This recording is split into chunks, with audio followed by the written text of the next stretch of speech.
Aquarius, hi, welcome to my channel. So today we have a reading for you, no particular subject. We're going to do my version of a Celtic cross. At the end there'll be an opportunity for extended, where we'll dive in deeper. You can watch this for Aquarius, Sun, Moon, Rising, Venus, Mars, Mercury, North Node or Vertex, or if any of those planets are currently transiting your 11th house. This could be for you.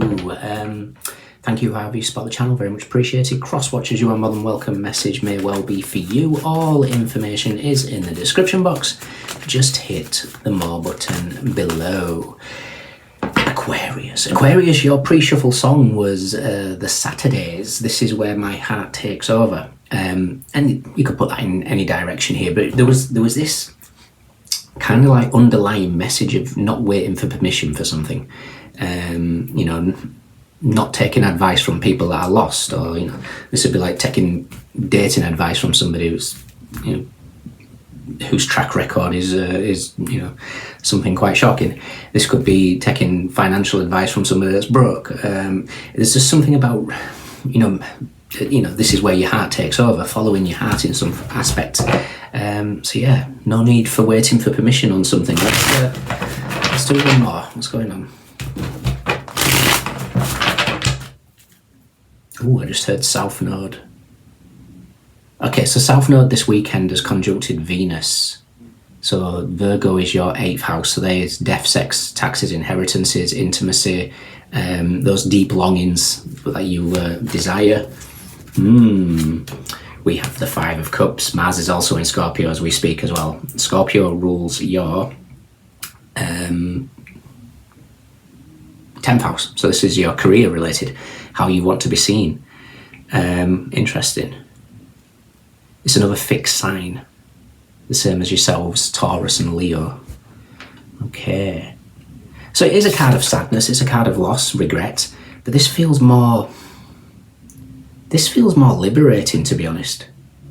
It's like you've recognized what needs throwing.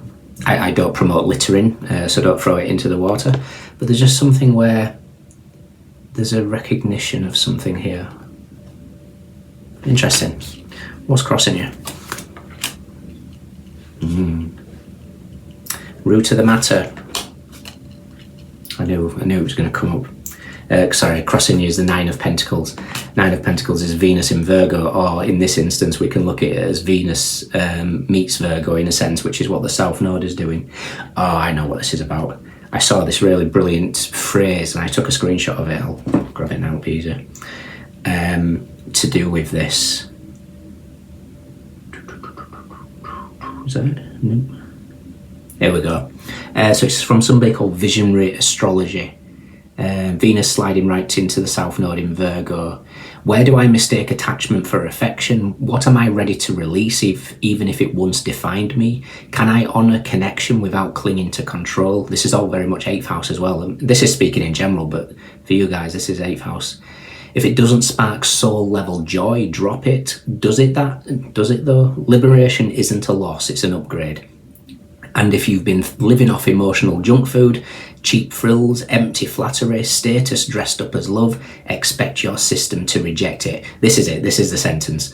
Virgo doesn't swallow poison just because it's plated pretty. So something feels, and that's, you know, for you guys, it's in your 8th house. So this is past life aspects coming up to the surface, trying to get into your deep dark crevices here. Interesting. This could be a fear of vulnerability, fear of intimacy, and it's coming to a stage now. It's like, no, Mars is hitting that type of energy and you have to do something about it. This is where your heart takes over. Recent past. What you want. Okay, you want change. What's coming in?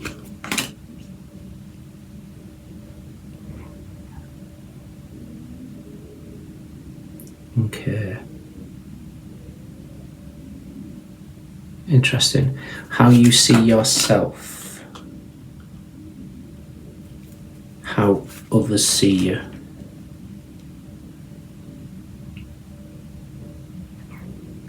Advice. Yeah, time for a decision. And potential outcome. Nice, big time. Tell you what, the amount of times Judgment and the Lovers have come out this month, is pretty incredible for a lot of different zodiacs. 8 of Cups, Saturn in Pisces, what's no longer working. Pisces rules your second house. You know, Saturn's moved back into Pisces, looking at the last 3 years. How do you value yourself? Do you put enough? Do you charge enough? Do you honour who you are? What makes you feel comfortable? You know, Taurus it's a relationship with food as well. Taurus rules food. There's a big emphasis of Taurus in this deck, in this spread actually. It doesn't have to be anything to do with food. It's Venus related. It's you know, what feels good, sensuality. You know, as call it the church, call it patriarchy, call it whatever you want, but sensuality is almost demonized as if it's just labeled as a sexual energy, and sensuality is not. It's 5 senses. It's you know, feeling, you know, tasting, touching. It's all part of seeing. You know, it's all the senses. Hearing, but really hearing the birds, you know, touching the grass barefoot, whatever it is. Sensuality is really trying to come through here. And what is sensual to you? Whatever lights you up is where you've been said, right, there's an opportunity here. Like what I just listed with that Venus conjunct Virgo, that we just, Venus conjunct the South Node in Virgo, that is all in play here. And you're breaking free, you're closing out a major cycle in the outcome. Some of it might be painful, I'm not going to lie to you, because, you know, old habits die hard. This could be recognising true colours, who supports you wins, who doesn't. There's tons of different aspects this could go through. But all I know is you got 3 5s in the space of the first 6 cards. 555 is, you know, it adds up to 15, which is the devil, but 555 is change, without question. 8 of Cups, 8 of Wands, King of Wands, 6 of Cups, and the Star. There you are, the Star, and you got illumination with the 6 of Cups. So again, we've got that sun. I almost feel like this is you know, Pluto's will be retrograding relatively soon. Pluto is retrograding, but it's going to, you know, reach its point before it goes direct relatively soon into November. But there's something here that feels, no, hang on, Pluto's not gone retrograde yet, has it? Come on, Gareth, what's up here? Bear with me, guys. Mind has gone blank. Pluto retrograde 2025. Of course it has. It ends soon. Going to Lally. October 13th. So next week it ends. Then it starts going direct again. So it's like this recapping, unearthing whatever needs to be unearthed. And it's the first few degrees of your signs. It's been in your sign since fully since January. So it's been an interesting sort of rollout. And it's kind of like a reflection here. What's worked, what hasn't. Very interesting. Okay, so we've got the 5 of Cups. Crossing you, like I say, is the 9 of Pentacles. Speaking of that sort of Venus conjuncting South Node in your 8th house. Root of the matter is the King of Pentacles.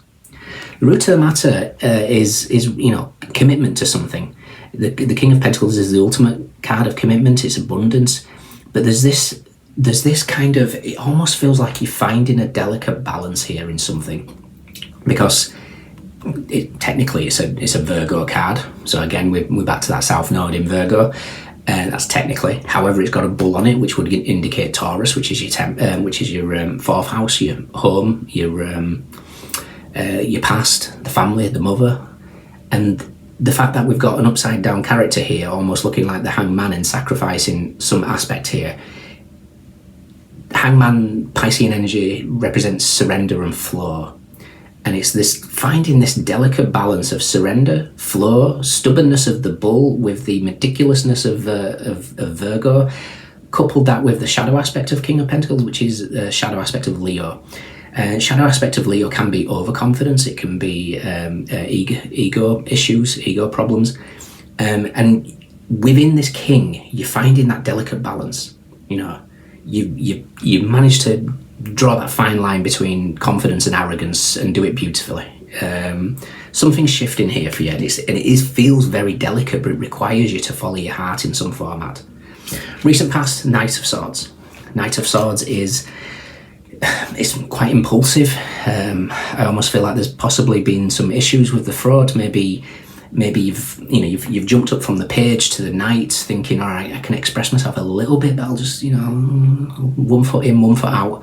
There's something that feels wanting to get off your chest, but you're not quite the king, which is your card, is the King of Swords. Knight of Swords is a Gemini. Gemini is 2 parts Gemini, 1 part Shadow Taurus. And again, we've got the shadow aspect of Taurus here, which can be stubbornness and not moving and thinking, okay, I'm stuck. And there's something that's going to free you here. What you want, 5 of Pentacles. Now, 5 of Pentacles is what you want is a little bit weird because, it's not a particularly fantastic card, it's lack. But it's Mercury in Taurus. You want the Magician to, I don't know, run some magic in your 4th house possibly, feeling comfortable. 4th house is feeling solid, it's the root chakra. It's like, where am I grounded? Where am I sure-footed? It's also in a different deck as a big mushroom over the top, so they could be looking into maybe medicinal mushrooms in some format, whether that's in the form of psilocybin or just adaptogens, who knows. There's a little message there. There's also an underlining message from a different deck. What deck is that? The Akashic Tarot. Wishes fulfilled. So that means there's something else in this deck that needs to be looked at with the Akashic. Okay. So it's the King of Earth. Okay. King of Coins. Is it coins? I don't know. There's something very, very solid about that. What's coming in? The Hierophant. The Hierophant is the bull. The bull could be represented, like I said, by Taurus. So this could be something related to the home, the mother, the family. It could be you are the mother. Who knows? Really seeing something clearly here. But it's like whatever this energy is brings change. It could be the shadow aspect of whatever this is, because the 3 5s add up to the devil. How you see yourself is the 9 of Wands. 9 of Wands is Moon in Sagittarius, so it's the High Priestess meets Temperance. This could be, you getting divine downloads here, but not really fully utilising them, fearing them to a certain extent. And the universe is saying, right, it's time's up. You need to really step into something here. It's also a little nod to not necessarily potential burnout in this sense. I feel it's more representing Gungnir. Gungnir is the spear of Odin. Odin throws the spear, whatever direction it hits, it goes in, it hits its mark regardless. So it's like you might be recognizing here how much potential you've got with the tools that you have in whatever area of life. Maybe getting recognition for something. How others see you is the 2 of Wands. 2 of Wands is possibilities. It's also Mars in Aries, so the Tower hits the Emperor. So there's a significant shift that's taking place. There's like a leveling out of something. I'm trying to work out what. It could be abundance. If you felt lack, we're stepping into a serious aspect of abundance. If we've been reckless, because we can be. It might be showing you something else. As they say, the desert teaches you more about water than the ocean ever could. So hardships can lead to valuable lessons. Your advice is the Lovers. The Lovers is a decision. Lovers is divine counterparts. It's a big decision. This is you following your heart, because something's coming here. South Node is showing you exactly what we said earlier. Like I say, if you've been, how did she put it? If you've been living off in emotional junk food, especially with the Taurus energy, cheap thrills, empty flattery, status dressed up as love, expect your system to reject it. And like I say, your body will just won't allow it anymore. Illness, tiredness, feeling worn out with the 9 of Wands. And again, Virgo doesn't swallow poison just because it's plated pretty. So something is shifting. Your outcome, Judgment. Yes, two cards in the entire deck that's decision related is the Lovers and Judgment. With the 3 of Swords, now that's the pain and suffering and heartbreak, but I don't particularly get that. I think you close out a cycle purely because the next card is Justice. For some of you, this could be legal battles or contract issues that are finalising finally. Because the 3 of Swords is Saturn in Libra, so the world meets justice. The world is closing out a cycle. So the fact that justice is next to it feels like something is completed. Let's see where the world is. I also want to see I want to see where the Tower is, because this Five of Cups and the Two of Wands is giving big shift in energy.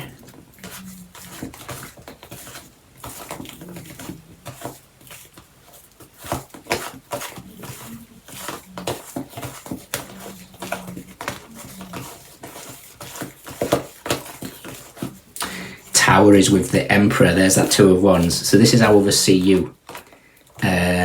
Interesting. Emperor's with the Tower and the Ten of Swords. What's going on, Aquarius? You're putting on a brave face on the surface of things, but in reality there's something significantly shifting within you. Sun in Gemini, so the sun highlights the lovers. I think it could be not only others see you, but the universe sees you. The universe is seeing maybe your potential, but for some reason maybe you're not. Five of Pentacles, Five of Cups. You want the Five of Pentacles. Five of Pentacles is hidden. Five of Pentacles is hiding behind this wall here. You know, trying to, you know, not get chosen in some format. Whereas the universe is going, Aquarius, you're supposed to be seen.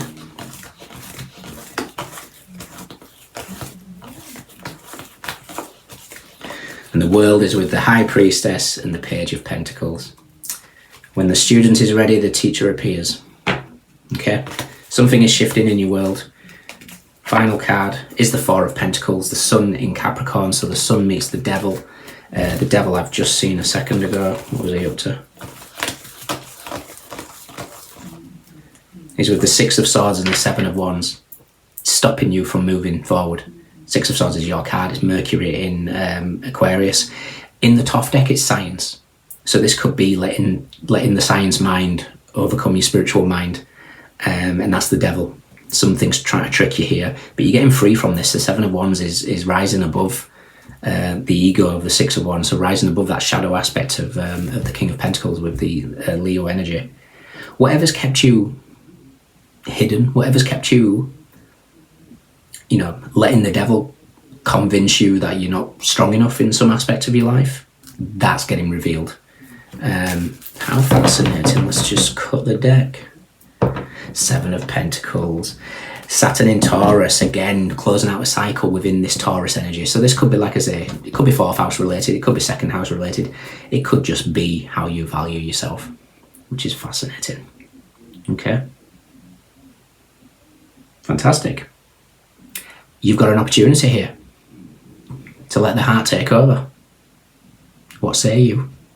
In your extended, we're gonna say what your heart's trying to say here, because there's something trying to lead you somewhere. So we're going to take the energy of your heart, what we know, what we don't know, recent past advice and potential outcome.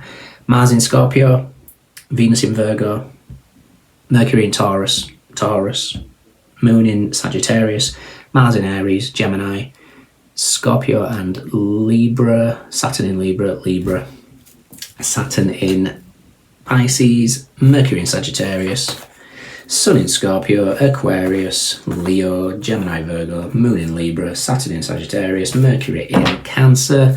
We have Cups, we have Pentacles, we have Swords, we have Wands. Everyone's here. Those of you standouts, let me know. Take care. See you soon. Bye.